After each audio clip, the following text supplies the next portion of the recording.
So I've screwed with the carburetor. I mean, I got it running really fat, trying to keep it idling because it didn't want to idle.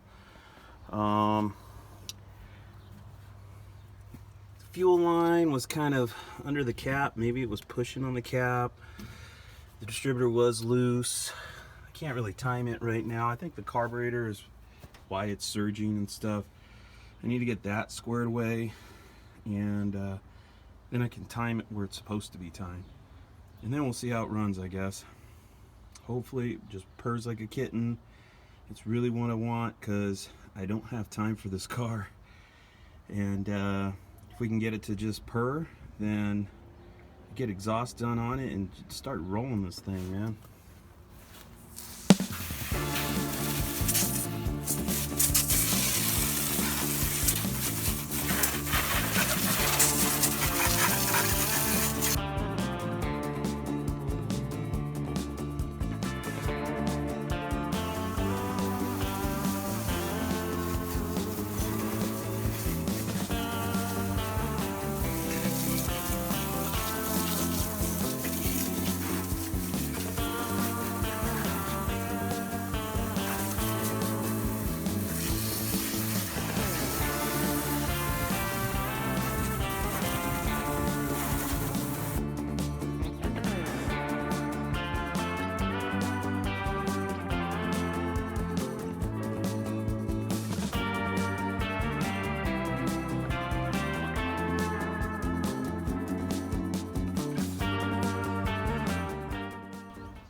This is my 69 Coronet wagon. It is a deluxe model, which you would think deluxe would mean fancy, but it actually means strip model. This is the bottom of the barrel car. So you see roof rack delete. It's actually just a 6-passenger, not an 8. So there's no fold out seats in the very back by the tailgate. The back window is mechanical to roll down. It's not electric. I saw this car in Craigslist several years back, and I think it was listed for $3,200, $2,800 to $3,200, somewhere in that realm. And I thought, well, and it was just in the Craigslist ad all the time, so obviously it didn't get sold. You know, I ended up printing the ad, and because I didn't have the money to buy the car, and I thought, man, I'd love to offer, you know, like $2,000 for it, see if I can get it. And I put the ad away. The car dropped off of Craigslist, and I thought, it must have sold. Anyway, some time had passed, you know, probably over a year went by, and I was going through some paperwork, and I found the ad, and I thought, oh man, and I actually had money at the time, so I said, what could have hurt? So I called the guy up, and he said, yeah, he still had the car, he hadn't sold it. He got a few calls on it, and basically he said that he was moving or he was doing something. He got busy with something, and he didn't have time to deal with the car, so that's why he dropped the ad and didn't pursue selling it. But he was already thinking about relisting it again, so I called that a good time. The car had a 318 in it. It ran 904 trans. The freeze plugs were shot, and it was dumping water everywhere, you know. So I offered him I think I offered him 2 grand, and he said no, but he said the lowest he would take was 2,200. So I gave him 2,200 for the car. Drug it home.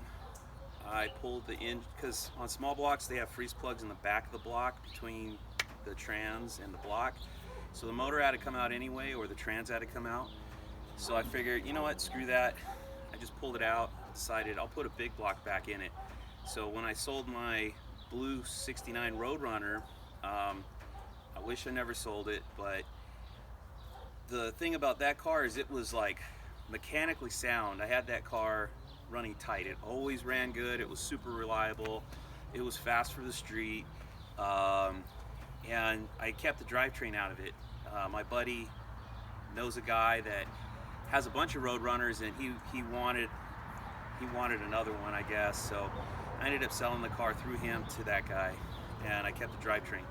So I put the Roadrunner engine in it, put a different 727 trans into it, a little bit tighter converter so it's more streetable, and I went with hypo manifolds instead of headers so that it'll be quieter.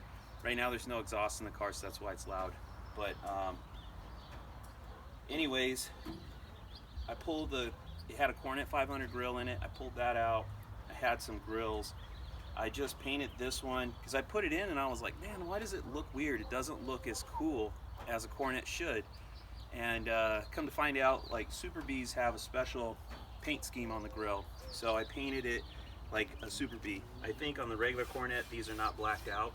So I blacked it out just like a Super B grill, and it looks way more aggressive, way more cool. So anyway, hopefully I can get this thing going. I just put a carburetor on it.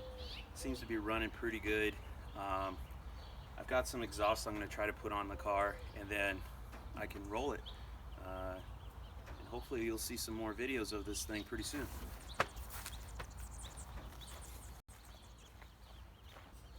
Oh, so before I leave, give you the grand tour. So this 440 is out of my 69 Blue Roadrunner. I bought this motor from a guy, a long block. Long story short, I basically paid 500 bucks for it. It was a factory warranty RV motor, and it was brand new from the factory. The manifolds that were on it at the time, the engine was painted blue. It still had overspray on the manifolds. It had never been ran. The guy I got it from said he got it from a guy that worked at a Dodge dealership. This is actually a 79 block, super low compression engine. And the mechanic that bought it, he put gear oil down all the cylinders and filled it up so that they wouldn't rust.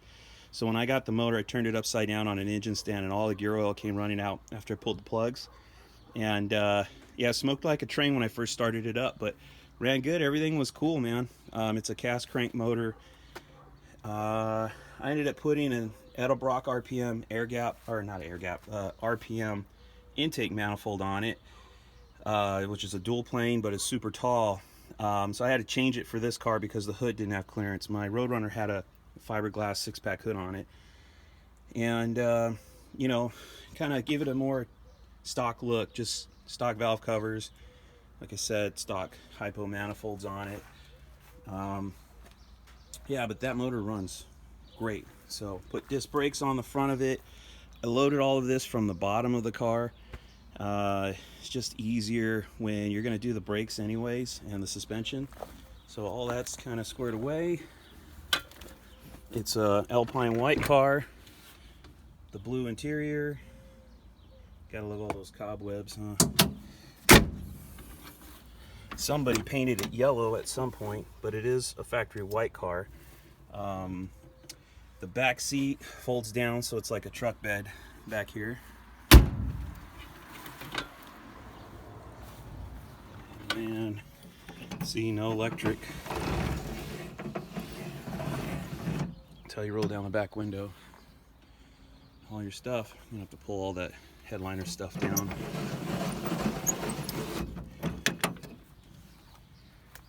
The car does have some rust. Wagons like to rust. This one, the worst rust, is right there in front of the wheel well. You can see somebody packed it full of mud, and then The bottom of the doors, kind of bubbly, but I don't care. Patina car. When I pulled the 318, I went ahead and I repainted the engine compartment so it looks nice. You know, decent. I'm no painter, but I had my rear rims that are UU1 for my 68 Coronet blue. Kind of see it over there hiding. So the rims are that color blue. I ended up throwing it on the white car. I thought they looked cool. And then I had some skinnies that I had given to my buddy because they were too skinny for a B body. They had like Volkswagen tires on it, and they were just sketchy for a big heavy car. Then I put these on, which are I think 6.5 inch or maybe 5.5 inch. Had my buddy paint them same color. So I'm gonna put some dog dish caps on it. Front's sitting pretty low already, but I'm gonna put 2-inch blocks on the back and get the ass down too. So yeah, that's what she looks like. Pretty cool ride. Anyway, I thought I'd do a video on it because when I posted that video of my cars talking to me, this car gets a lot of love, man. People, I put it on Instagram, Facebook, and obviously YouTube, and there was a lot of comments on the wagon. Everybody seems to love a wagon, so thought I would share. So hopefully we'll get this bad boy rolling pretty soon, and you'll see more of it, and actually we'll get some video of it driving, hopefully. Okay, so check this out. This hood came off of that 68 Coronet. This hood came off of a 60 Coronet RT. Okay, so 68 hoods. Check out, see how there's cutout, mainly that cutout. I think the other hood kind of has that cutout. But see, it's got a cutout there. It's got a cutout there.